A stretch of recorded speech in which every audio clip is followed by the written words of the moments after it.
Collective Awakening podcast, sharing truth and knowledge in this time of conscious awakening with Chris and Stephen.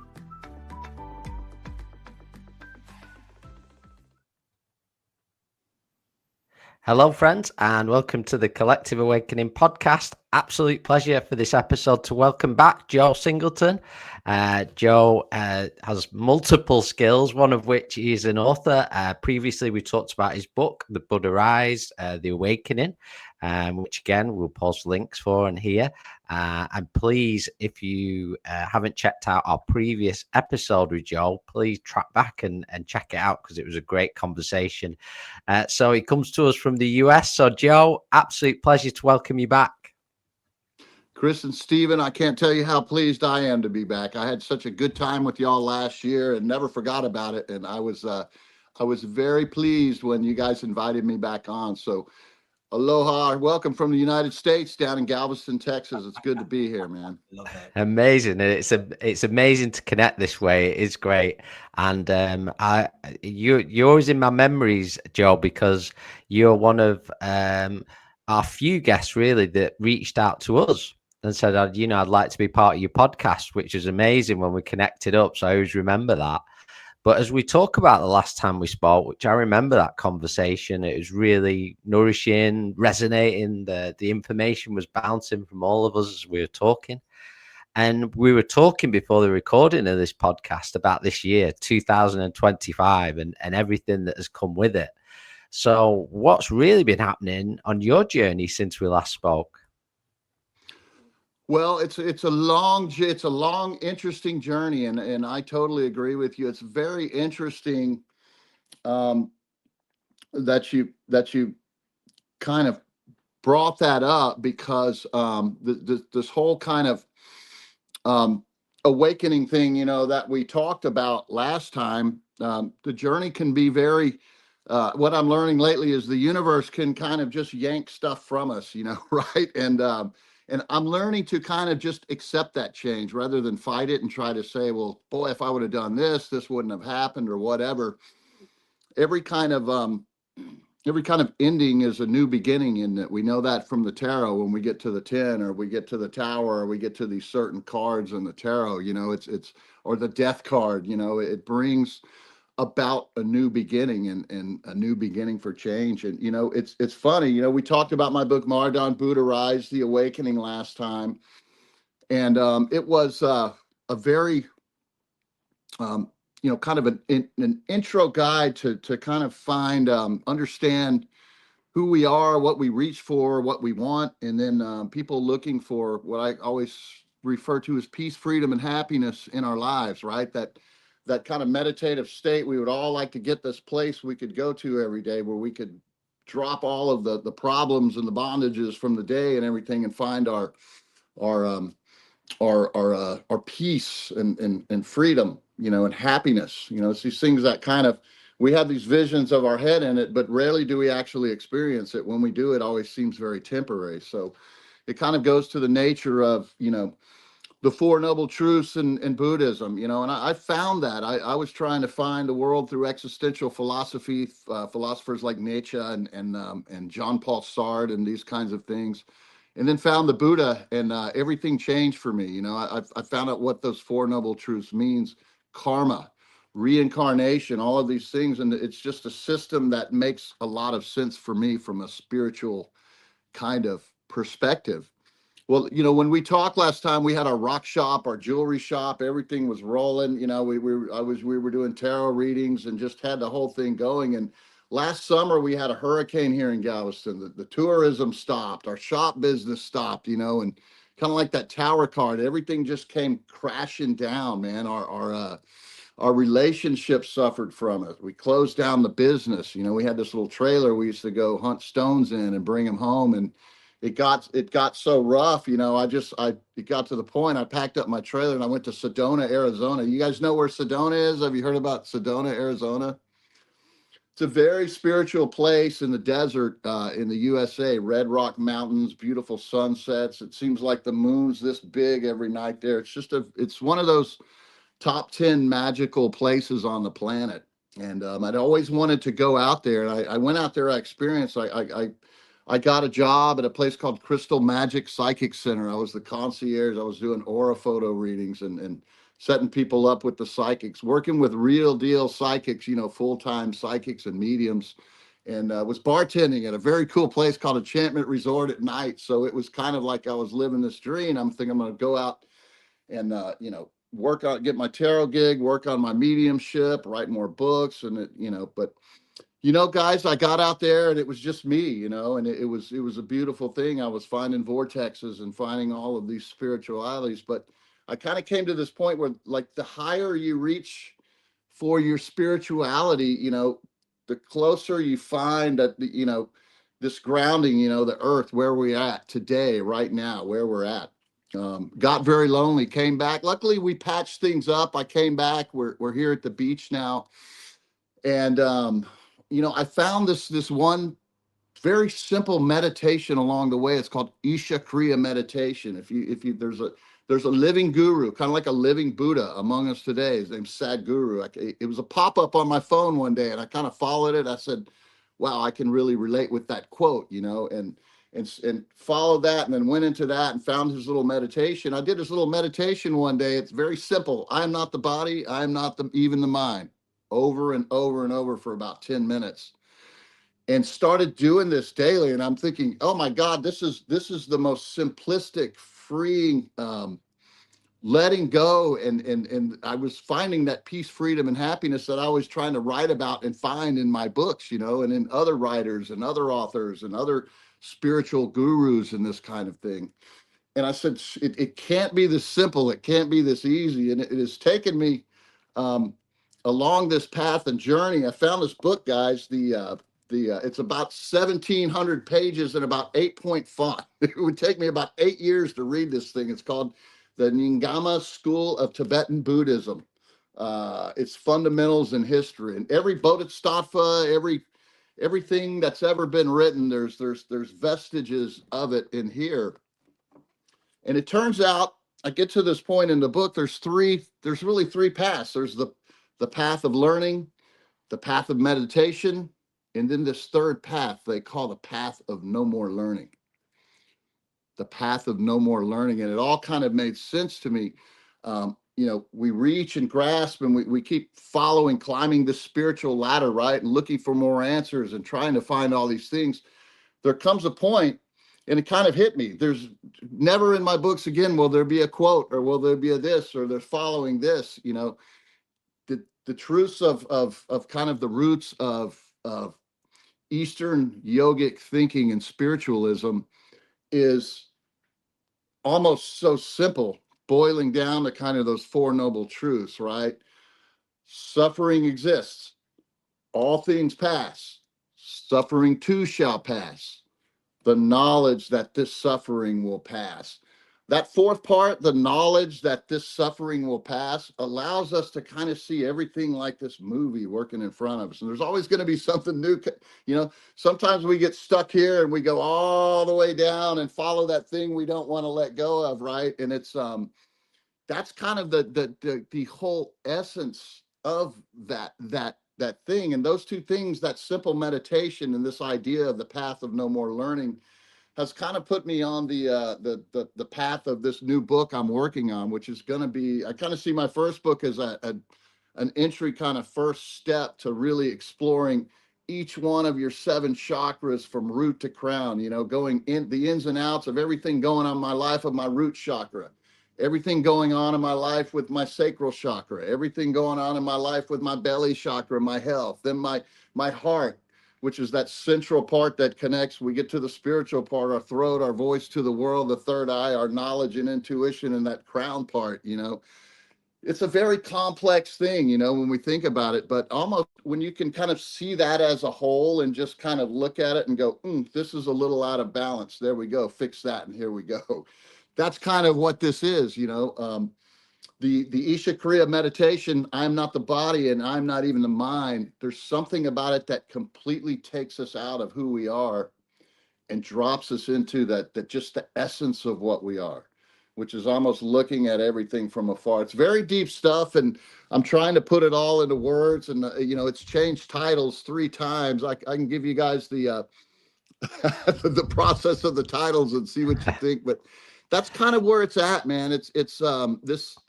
The more the more I go down the path, I'm getting older in life. There's a lot of this, kind of all of this acquisition and grasping we do all our lives. You come to a point in your life when you find there's got to be a decompression, right? A letting go of all that and just kind of letting all that process in front of you and actually enjoying that, enjoying the happinesses and the sadnesses and the hardnesses and the victories and the defeats and all that stuff, and see it for what it is, just kind of this life that's unfolding out in front of us. It's all a dream. And if you believe in reincarnation and kind of the Buddhist ways, we're always on this little path of progress, right? And it's almost like we can get to a point in our lives where, okay, I've achieved basically what I've been looking for all my life. Now there's got to be a little time when we can relax and enjoy life a little bit. What do you think, guys?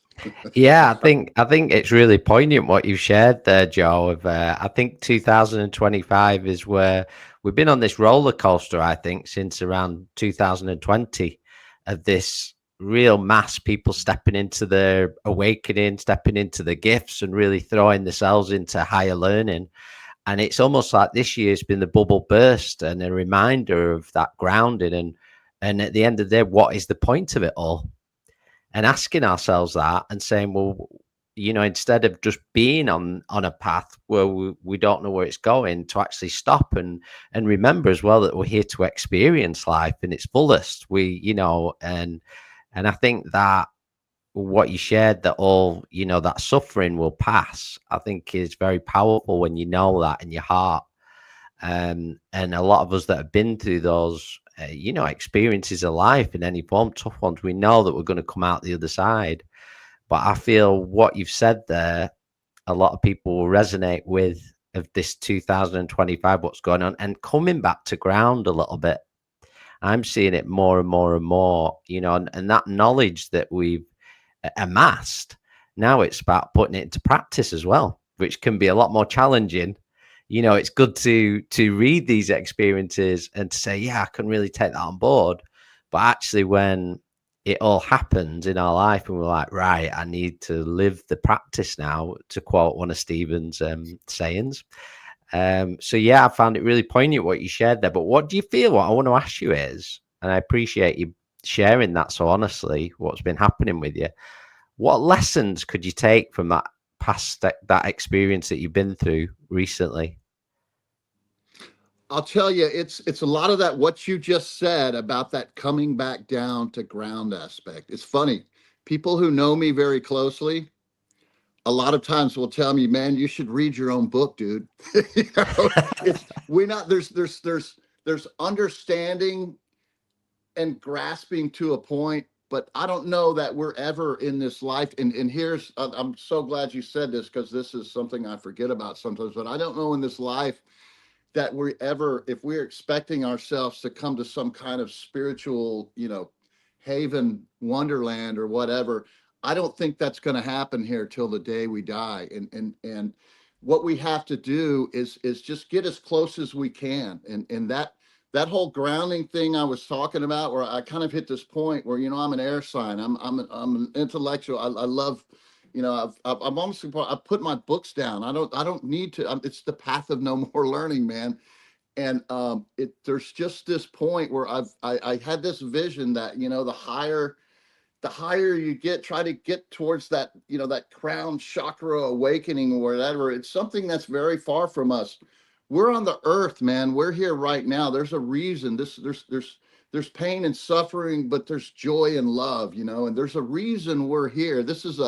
My thing lately is we're in this watery ball of goo. There's something about we all are just kind of stuck together in this mess that we call planet Earth, right? And there's a reason we came here. There's a reason we came to experience this. And I worry that if we're not careful, we can kind of try to think our way out of the whole thing and not relax and enjoy the experience. I try to not, part of that whole thing at Sedona, the realization I had was, in my head, and even last year, it's like you said, I reached out to you, right? I was promoting my book. I had this vision in my head of being a famous author, right? And to spread this and help people and do all this stuff, and promoting myself and doing this, and so I go to Sedona thinking this is the perfect space and all that. And I heard that my guru, Sadhguru, right? He said, if you're trying to be there, you just stop it, just take care of yourself, right? And I don't even care about that anymore. I was on a cool thing. I was on with some folks the other day, and then there's kind of a workshop thing I got in. Everybody's doing the retreat and this, and it's awesome, man. But I'm like, guys, I really got nothing. I'm kind of just focusing on the experience of this life. How lucky am I to be here? I can look back and count my blessings of so many things in my life, that have been just amazingly. Sometimes I think the universe just sets out these steps in front of me, and if I just take them, be courageous and confident, and just take those steps and have faith in the universe, everything works out. And that's a beautiful thing. And there's something about this. I'm an air sign. I'm a Gemini. I'm always up in space. I'm starting to learn about this grounding, that root chakra thing. It's where we're at. If we're not comfortable and completely happy within ourselves at the bottom, how many times do you see these guys, people trying to save the world or change this community or do that, but their own life is just a complete mess, an angry whatever mob, mentality mess. If we would just forget about all of that, I see this little bubble around us, and each one of us is the center of the universe, our own universe, but it's a combined universe, right? My job is to take care of this, whoever I'm in front of today, whatever walks up on my doorstep, whoever I encounter at work, all of those kinds of things. And, being a little bit more, finding that compassion, that the Buddha always talks about, right? It's very hard.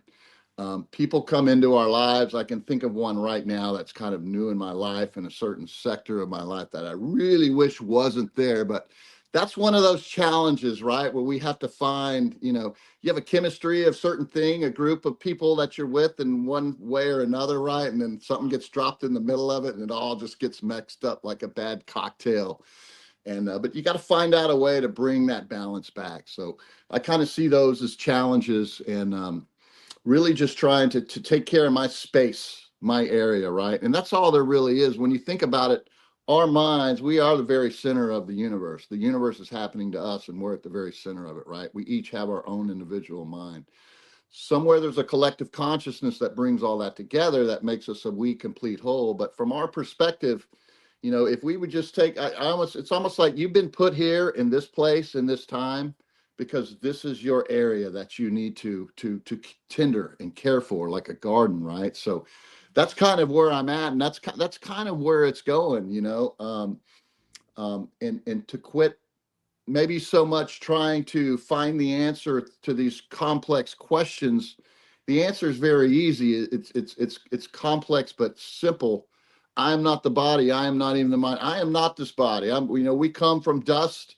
We're plant life is eaten. We're come up. We're going to go back down. We're pop-ups, as the guru says, right? We pop up and we're out, right?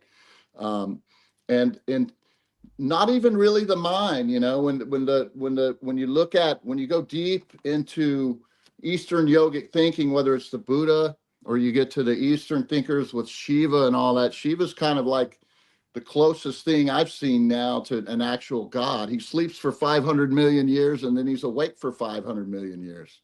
Well, are we in the sleeping part or are we in the waking part? We don't know. It's just kind of part of that. We're one little part of that whole matrix. So it's complex stuff, and almost maybe the point I'm trying to get to, Chris and Stephen, is that it's so complex. There's no way we could ever try to figure it out in one lifetime. And that's kind of what I've been doing, and I'm not going to do that anymore. I'm going to take care of this little spot in time.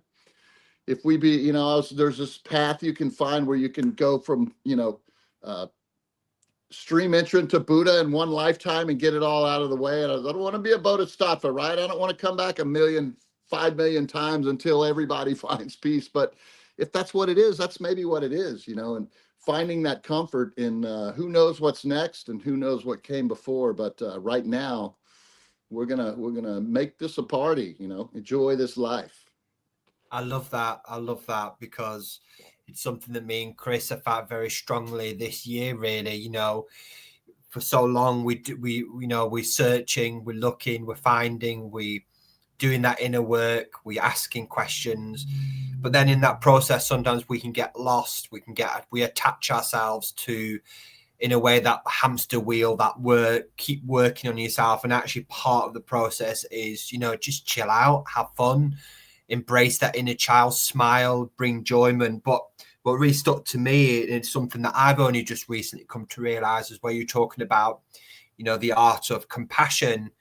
And it's interesting, I was involved in a beautiful ceremony last year, and I asked the divine light, and I said, look, I really want to work from the place of compassion. I want to be more compassionate. And it's interesting that weeks and months and even now things have unfolded that have tested my compassion. So I've sent out that to the universe. And when we look at the aspects of the heart, we say, everybody wants the loving and the romantic side of love, but also to know what love is to be hurt, to feel grief, to find pain. And that all suffering, for me, is part of learning about what love really is. And which, we just talked a little bit, Joe, before we went on air, in regards to your beautiful animal friend that went home back to spirit. And it would be lovely if you would like to open yourself up to grief, about what was that experience like, and how did you get through that, and how are you feeling at the moment? Because a lot of people listening will feel and talk about grief as a very taboo subject and something that we don't talk about. But so what's your thoughts, Joe, if that makes sense? I'll tell you, thanks for asking that question, Stephen. We were sharing before the show. So my better half, Noelle, and I have this dog she's had him forever. And then her and I have only been together 5 years. So he's been with me for 5 years, a Boston Terrier, very old Boston Terrier. I used to call him pain in the ass pups, because it's always, man, he goes everywhere. Like he has separation anxiety, right? Everything's so intense. We made him a service dog so we could take when we go out to eat, because he would just sit here and bark if we left. He's very old and losing his faculties and all that kind of stuff. But, you think about these things as we go along, and grief is something it's funny. I'm learning, I tell you, I'm learning through this experience. The more I open myself up, the more I open my mind up to learning more things about the universe, accepting compassion. I can tell you, this dog taught me compassion over the last 5 years. And I have always been a person, I had sworn off dogs. My ex-wife and she's always had dogs. And when we got divorced, I was like, no more dogs. I had this clean apartment, man. It would just smell beautiful. And there was never, I work all day anyway, so it would be wrong for me to have a pet. But, and then Noelle and I got back together, and there was the dog, and I'm like, oh man, and then when we finally got together, I met the dog the first day, and I was like, I don't know if this is just too much. Day 2, that little guy had my heart, and he's had it ever since. And but I have always been the person, when I've heard people say, oh, my dog died, and they're depressed, and I'm, look, I was in the mediumship and psychic business for a while, and there's a lot of that. That, Chris. A lot of people, it's people we have lost in our lives. And I was always a heavy existentialist. Frederick Nietzsche, right? They call him the hammer, right? He's the just straight up existential truth. One of those is, bringing grief or a problem or a mistake that you've made in the past, allowing that to come into the future with you is like a huge mistake, because you're allowing your future to be affected by this mistake or this grief, and it's going to bring down your life. So it's just a very cold chop off and let it go. And that's the kind of person I have been most of my life. Okay. And so when I would see people say that, I go, come on, let's go, but, this time around has been different, and we have realized 3 is a magical number. Chris, you know this from your tarot readings, or at least from my, One is a single monad in time, two is a connection with somebody or something, and three is that very spiritual number where your God, your understanding of the universe and God comes in and mixes it all into this thing that blossoms and blooms. And I'll tell you, man, I've kind of got out of my mediumship a little bit, but that when you've got that, it doesn't go away. Kind of my trip to Sedona, I decided I was set up. I was right there. I was ready to take my, and I said, I don't want to do this. I don't like talking to dead people. I don't like, I can't do this all day. It's too heavy, man. It's too. I'm a car salesman, right? I went back in the car. I like selling cars. I have a lot of fun. We do good, and but this experience, this just happened very early Saturday morning, and it was a very unfortunate kind of experience. But he's gone, man. It's like there's this absence. One of the good things about from existential philosophy, you'll find Jean-Paul Sartre. He talks about nothingness. And when I was starting my kind of philosophy journey for 2 or 3 years, I had this really hard problem. All these philosophers talking about nothing and nothingness. Being in nothingness is Jean-Paul Sartre's masterwork, right? And when you're just kind of an average common sense person, it's like, what's all this talk about nothing? Nothing is nothing. It's not worth talking about, right? Well, Sartre gives example. I just kind of wrote this in my new book of this his coffee shop he goes to every day, right? Sartre just kind of writes as he goes through his life, and he writes about coffee shops a lot because he was French and he sat in coffee shops all day and wrote. And there was a waiter called Pierre, and then there was a friend he was supposed to meet at the coffee shop. He comes into the coffee shop, his friend's not there standing at the wall where he normally is, and Pierre, the kind of obnoxious waiter, is not there either. Well, that's nothingness. That's absence, right? Nothingness is the absence of something you either love or are habitually used to. And that's something to grasp onto, right? That's nothingness is absence, and that's a very real thing. And that's what kind of peaked with me this whole experience. I'm writing a little bit about that, the nothingness and absence. Something that you're used to being there that is now gone is a real thing in your life that you have to grasp and deal with. And it's very hard, but through my mediumship, I'm telling you, I have been speaking with this dog. I was a musician most of my life. Music is where I get all my stuff. When someone you deeply care about dies, there's a 3-day, the Dalai Lama talks about it. I talked about it in my first book. When we die, the transformation on Earth time, it's 3 days. When you're on the other side, it's about 3 years is what it seems like. And basically what you're doing in that 3 years on the other side is planning your next incarnation. You get your rewards and your penalties or whatever from your karma, and then you kind of set up your next journey. For us here on Earth, that's only 3 days. During that 3 days, if you lost somebody close to you, you'll notice, whether it be a dream or whatever, through music, you can almost hear them talking to you. You can feel them, and it's that saying goodbye. This connection has been so deep, and this is with a dog here, you guys. I'm coming to bring a whole new understanding of animals in their place in the world, but something that very deep love. I mean, we were there every day. He was on my lap every day when I got home. He couldn't wait for us to get home. He went everywhere. We're a team. We're a 3-part team. So during these last 3 days, I keep seeing threes, something about flying and learning to fly. I think he's either transforming into a bird, I don't know yet, or he's becoming a spaceship pilot or something like that. Don't think I'm crazy, guys, but there's some kind of transformation he's making, and there's a few things he's trying to tell us. And I'm relaying that with Noel, and we're going through this experience together. And I said, I knew it. He does not want us to forget about him. I'm going to tell you a couple of wild stories.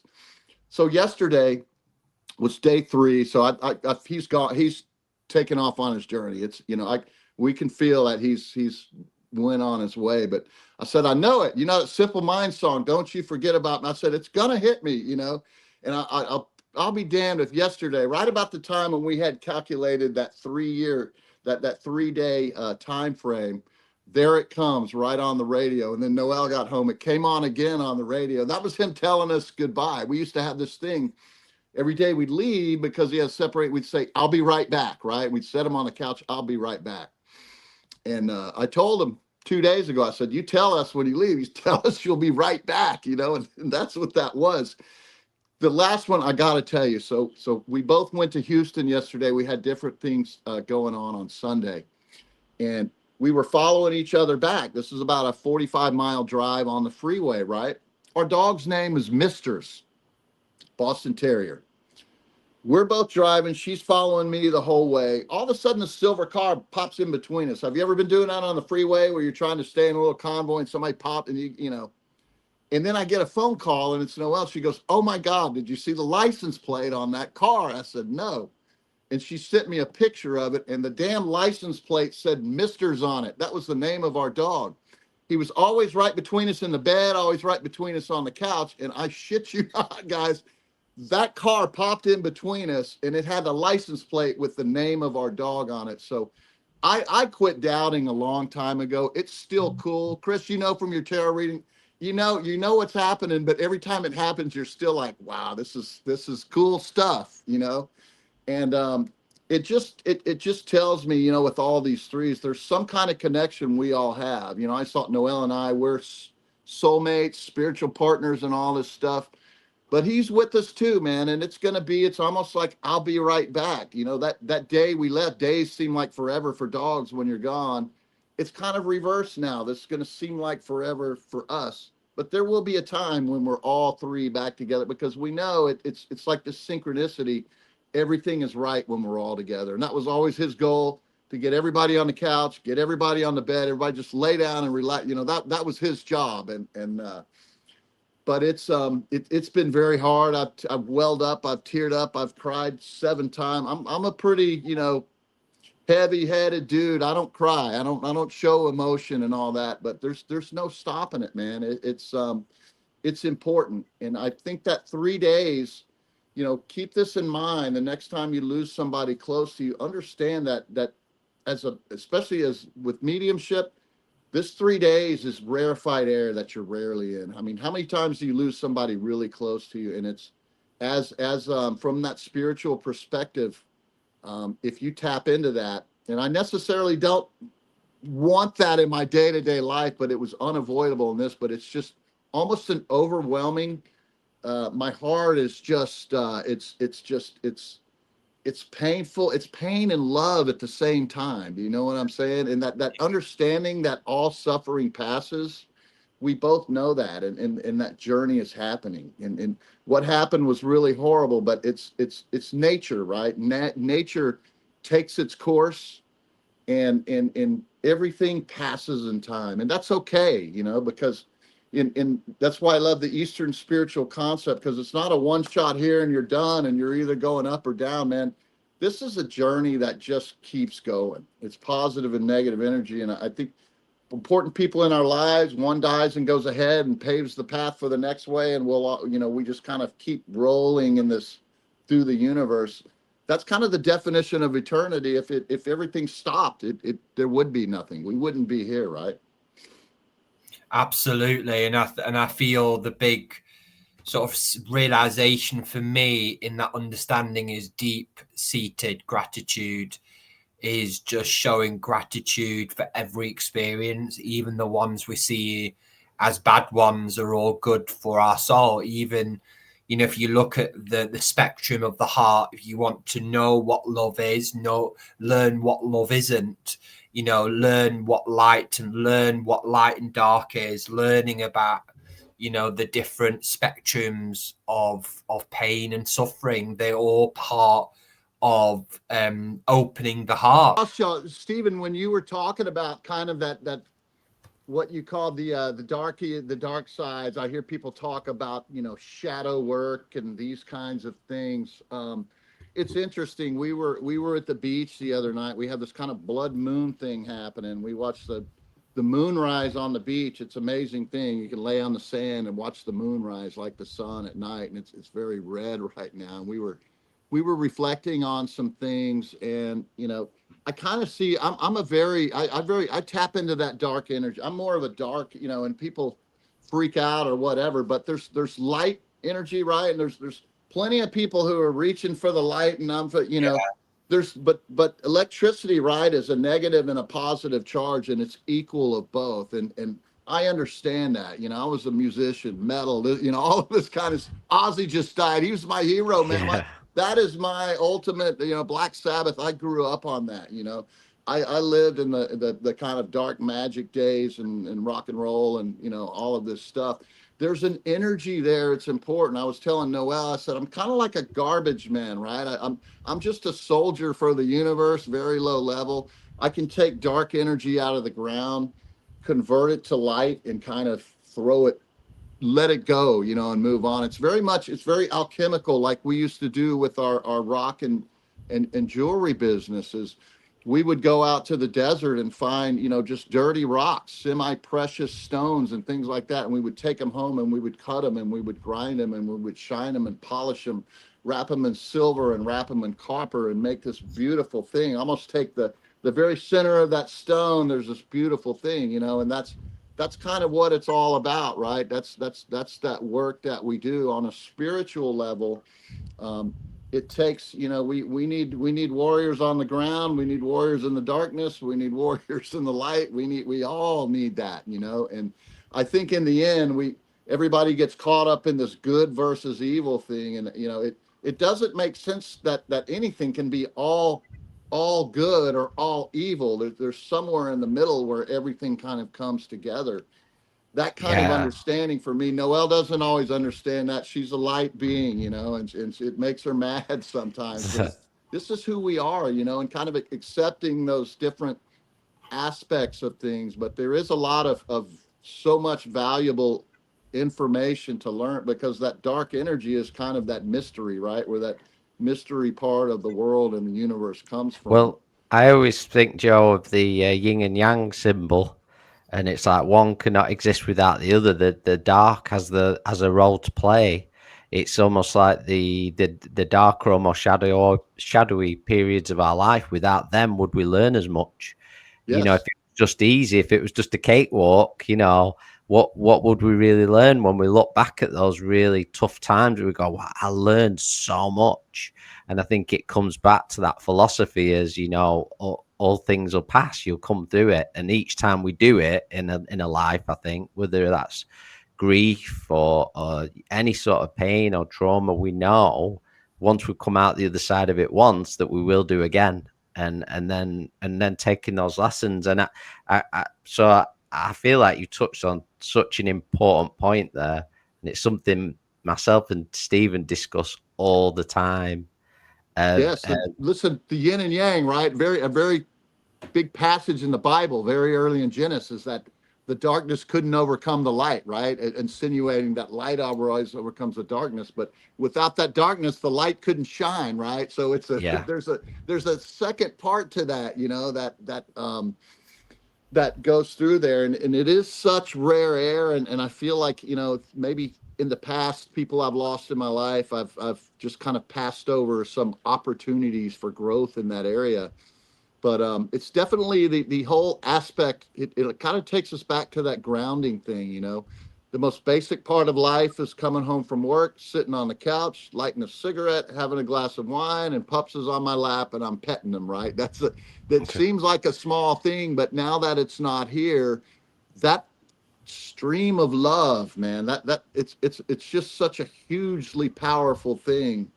And finally, I think in my life, I'm starting to appreciate that more. What something Stephen said was that just the gratitude of and it's kind of how we find solace in that, is to try to focus, and that's maybe what makes things better, is to try to focus on all of the love and the joy. Think about how much we had, every day for so long, and just kind of allowing that to be present. They're kind of here, but they're not here. It's not the same, but it's definitely important stuff that I think people like me have not paid attention to as much in a lifetime. But boy, for a little dog, man, he had a big impression on me. That's for sure. Yeah, it's have you ever? Do you know, you're just talking about the sort of when people talk about the battle between light and dark in a way. Have you ever watched any of the Ghibli films, the animation films? I have not, but if you'll text me that stuff, I would love to check that out for sure. Well, they're I very don't watch a lot of interesting. TV, but there's a few things I should be watching. I'm hearing these Yeah. days. Well, they're amazing stories. Actually, I give Stephen 100% credit. I'm going to hand over to him because he'll have a lot to share on this. It's a big Wow. passion. Because I used to look at him when he picked these movies on DVD at the time. I was like, what on earth are these? But actually, as I've come to watch a few, and they're actually animations. And what is very poignant in them is the we'll call him the bad guy, the antagonist, never dies or gets defeated. They actually become the light again. They come back to themselves. He doesn't believe in the role of defeating one. That they actually come back to themselves. I know it's a big passion of yours, Stephen, those films as well, and I feel like they're a very good example of a little bit what you touched on. It is. It's Yeah. listen from somebody who operates from darker. I have this necklace I made that is it's called the Master of Destiny, right? And it should be, you know, in the tarot you got 4 elements, and then sometimes they add the 5th. That's that 5th point of the pentagram, right? Which is that spiritual, earth, air, fire, water, and spirit. My necklace has 2 in the middle. It has a dark obsidian for dark spirit and a clear crystal for light spirit. Those 2 things. You know, for those kind of who operate with that darker magic, it's a dirty job, but somebody's got to do it, right? And it's like when you operate from that area, there's kind of that knowledge, you know, that going back to that it makes a lot of sense, right? It's everybody's here to serve their purpose, and we all have our own. I'm big in essences. We come in, we have an essence. You know, everybody has an essence, a sort of thing that they gravitate to, or element that they kind of resonate with. I found this out doing aura photos for people, the colors of your aura, you know, that relate to your chakras. You know, doctors would all be green. I got to the point where I'd say, "You're a doctor?" And oh my God, yes, I'm a nurse. You know, they're all green and blue because you're a healer. You know, it's just everybody had. It even got to the point people would wear the same colors that they are. You know, it's almost this subconscious thing we don't know about. But you know, kind of that dark nighttime, you know, that's one too. You know, that's part of it too. And it's the understanding of that, you know, the higher our consciousness gets, we understand that. And it's not any kind of, you know, thing that's going to bug me, or I'm not going to, you know, take any, somebody says something, it doesn't, you know, it's who I am. Like, it's funny. We have one of the ladies in the shops that used to be our shop. She's big. She's written this book called Angel Talk, and Ask Your Angels and all this stuff. And I always joke when I say, well, I talked to my devils and they told me that, you know, so it's, you know, it's all the same, man. It's angels, light and dark. And it's, in the end, they all get up in the council and you know, make decisions almost like like your parliament there. And, you know, everybody gets in fights. And what I love about the UK and Britain is your parliament, ours are all kind of try to be sensical. Y'all just start yelling and screaming, sometimes fist fights and all that kind of stuff. You know, it's pretty amazing how decisions get made, you know, but not very well at the moment is the answer to that. Yeah. And but the kind of thing, I think maybe where I'm going with this path of no more learning in this new book, I'm not the body, I'm not even the mind, is kind of giving up on that me that wants to think like I'm the one in control, or I have some kind of ultimate, you know, power and spirit. I'm not, man. We're all just a little part of something very much bigger, and coming to that understanding, especially some people are really good in that, and it's easy for them to understand that. I am not one, right? So that's kind of my journey and my struggle. And I think anybody like us on spiritual or intellectual paths, you know, you have this podcast for a reason. You read cards for a reason. Stephen, y'all have these directions and these projects for a reason. It's because we're on this mission, right? And it can go to our heads a little bit, you know, how many people are watching our show, or how can we get better? How can we get more people to it's not about that. It's about just understanding that little bubble that's right around us, you know, who's in front of me right now, and what kind of better positive aspect can I make on this situation rather than making it worse. So sometimes the best thing we can do is zip our mouth shut and not say a thing, right? Yeah, and I think what I found as well is the importance of just being. I think Once what you feel that your divine purpose is, you want to serve, you want to help, you want to support. Again, what you were saying earlier, Joe, sometimes people romanticize the spiritual work, and they romanticize it, and yet with it comes inner work, uncomfortableness, looking at your crap sometimes, things that aren't always feels great, and I think that's where sometimes people over attach themselves to the so-called spiritual light, and that can become a trap in itself as well. I'm just going back to the yin and yang symbol, and it's something that I've only recently come to learn, that people think there is only in the yin and yang symbol, there is only the dark and the light, but what people forget is that actually there's the neutral, there is in the middle.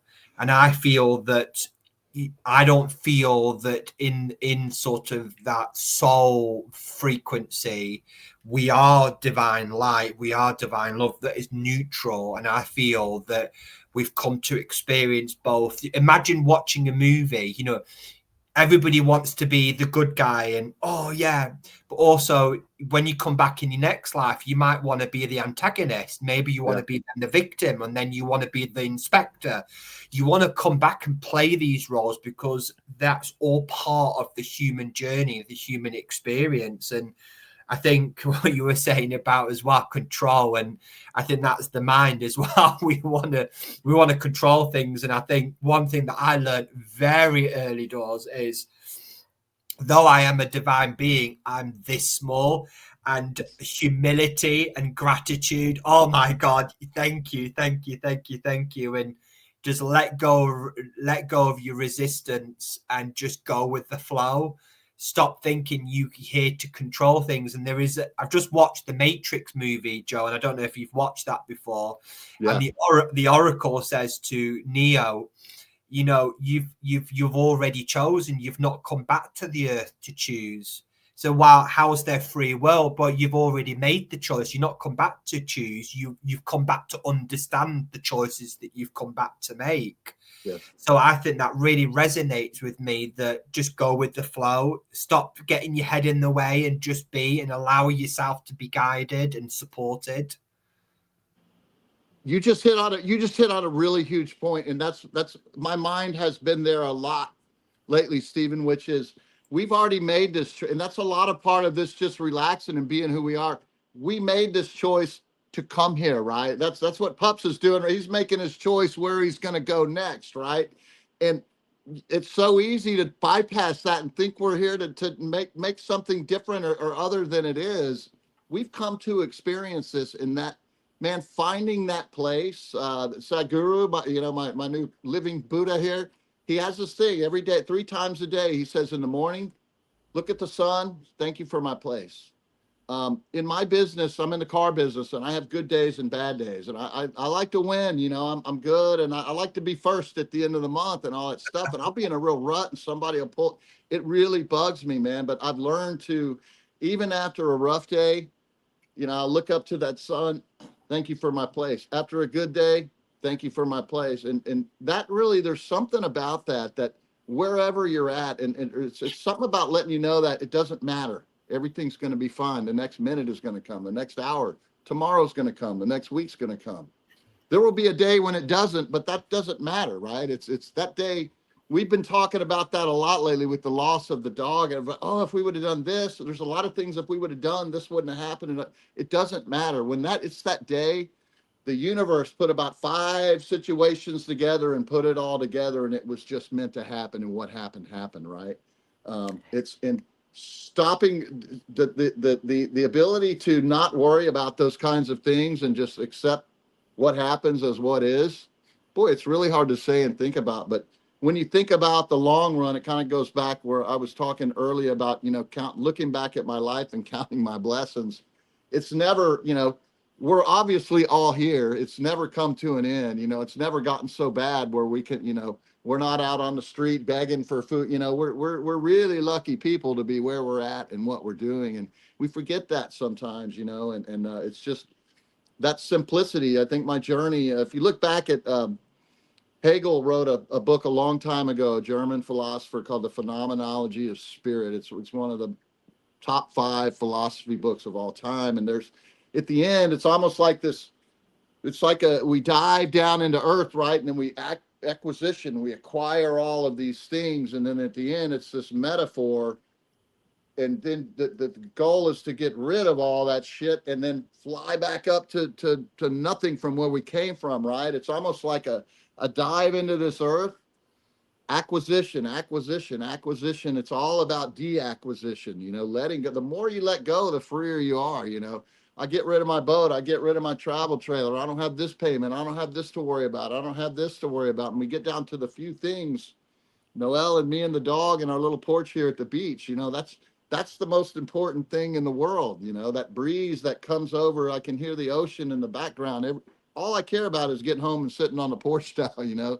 There was always some other thing I had to be doing, and she's even noticing a little bit. She's like, it's okay. For instance, this is our new thing on Sunday, just to get up, have some coffee, relax on the couch, go downstairs, relax, and do absolutely nothing on Sunday, which is our day to rest, because I work 6 days a week sometimes.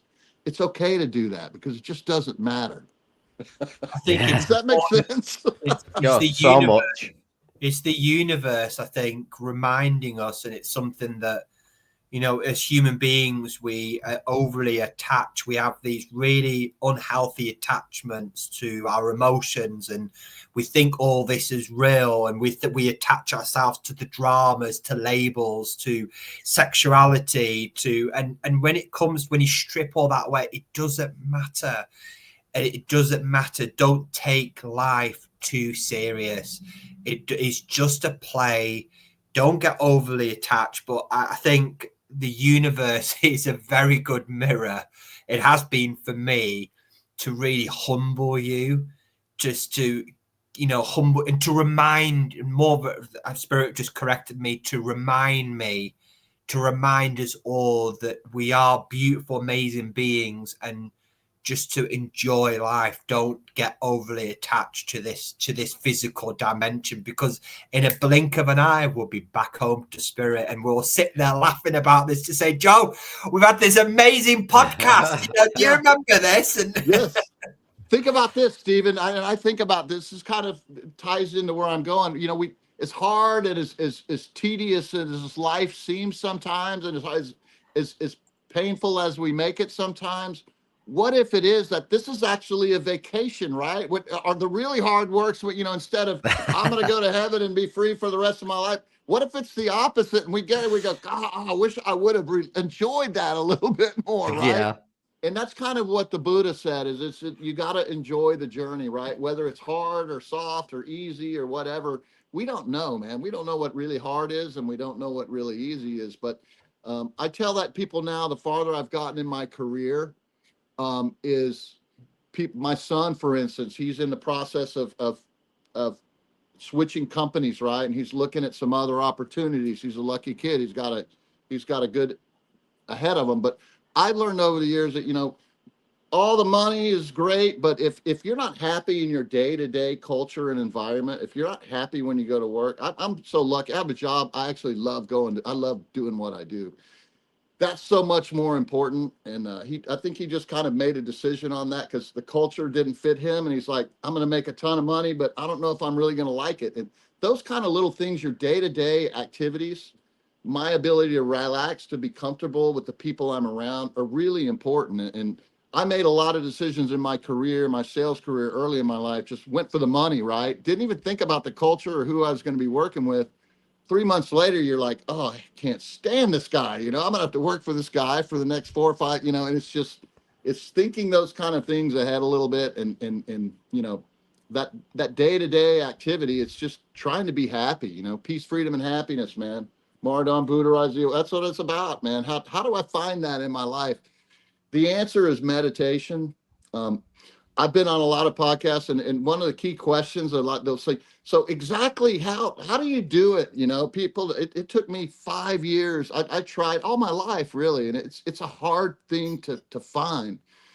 But man, when you find it, that 15 minutes a morning every day when the sun's coming up, if I don't get that, guys, that's my opportunity to let go and reset everything and come back to that understanding thank you for my place, right?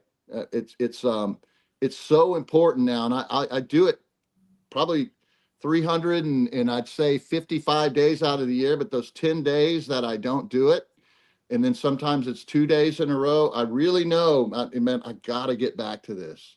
When you lose something you lose, somebody dies, I mean, something really heavy, that's the most important time to do it, right? That's what brings you back. Absolutely. And if you do it every day, it becomes part of your aura, right? And that's the important thing. That's what I try to tell people is however you find it, find your meditation, make the time to do it.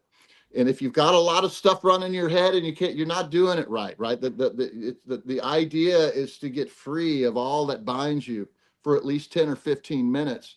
And just that space allows your mind and your imagination to imagine the peace, imagine the freedom, imagine the happiness. Keep devoting, devote your practice, devotion. That's what Buddha talked about, didn't he? And the more you devote the living practice, you know, people tell us as well, Joe, you know, I can't meditate. Well, just keep at it, keep practicing. You're not going to learn a skill after just trying it one time. You've got to reprogram your mind, devote your practice. This is something that I talk about all the time. I meditate every single night for up to an hour, every single day throughout the last 8 years of my life. That's something that works for me. So devotion is a living practice. I think that's so good, that, Joe. And I'm telling you, it's a very huge thing. Noelle went through breast cancer a few years ago, and it got to a point so bad where her medication was affecting her mind and all that so bad where she could not do her meditations. And I'm telling you, it was almost the end of her. She was like, I don't want to be in this place where I can't even cut, you know, can you imagine not having that? So it's, I can't imagine for the rest of my life not doing that every day. This book was the culmination of probably in my 20s, in my 30s, in my 40s. I always tried new kinds of meditations. I finally, in my mid 40s, I joined that transcendental meditation, that kind of worldwide thing that Jerry Seinfeld, you know, it's kind of a big movement, and it's kind of a commercial kind of thing. The Maharishi, that's the one the Beatles were with and all that. And I found something there. I saw things that were beyond the world, and that confirmed some things for me, but it wasn't what I was looking for. And then probably 3 or 4 years of meditating and not getting anything out of it to get to the point where this book came out, where it actually came to light and it became a thing that was purposeful to my life. That's why I think this is an important book, Mardon, Buddha Rise the Awakening, because it's the hard part, right?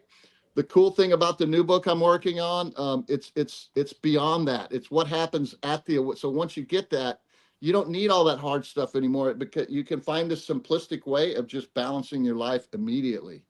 And it's a real change. I mean, my whole outlook has changed. I don't know what it is, but it's I don't need it. It's like I'm not searching for answers anymore. They're already here, right? Wow. And that's just from finding that one single connection. I am not the mind. I'm not the body. I'm not even the mind. When we go beyond body and mind, what have we done? We've connected with that collective consciousness we're always just kind of theorizing about.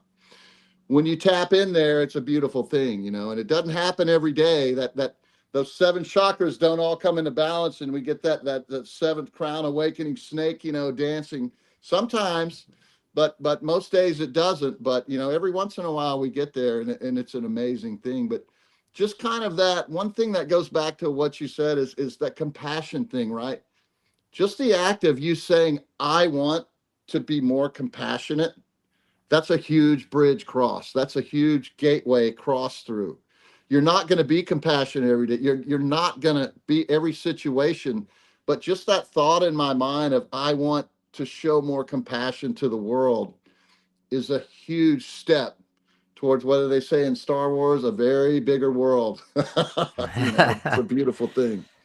Yeah, and I feel you've sort of brought the conversation around beautifully there, and complete with the meditation. And we sort of come back with meditation can be very helpful when we talk about grounding our energies as well, bringing us back to center. But I really enjoyed this conversation with you, Joe, and it never ceases to amaze me on this podcast of the conversation always takes a life of its own.